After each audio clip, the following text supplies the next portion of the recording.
દુકાને જેટલા ભાઈબંધ બેવા આવે એ બધા ભાઈબંધ ને આઈપીઓ લાગ્યો, બધા ભાઈબંધ ક્યાં ઢોસા ખાવા, બધા ભાઈબંધ આવતા રહ્યા ઢોસા ખાવા.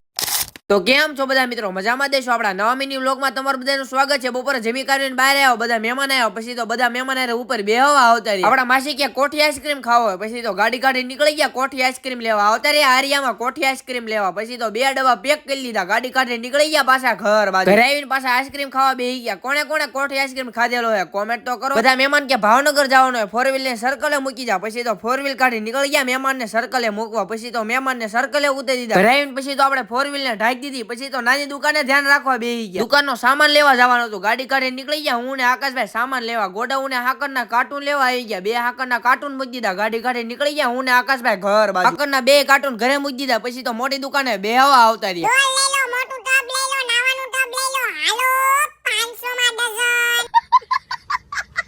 ઘડી બગડી જેવું થયું, બધા ભાઈબંધ દુકાને ભેગા થઈ ગયા. બધા ભાઈબંધ ક્યાં જમવા જવાનું છે. પછી તો બધા ભાઈબંધ ગાડીઓ તૈયાર કરી, ગાડી કાઢી નીકળી ગયા બધા ભાઈબંધ જમવા. હળવે હળવે બધા ભાઈબંધ ભેગા થઈ ગયા. પછી તો બધા ભાઈબંધ આવતા રહ્યા ઢોસા નગરીમાં ઢોસા ખાવા.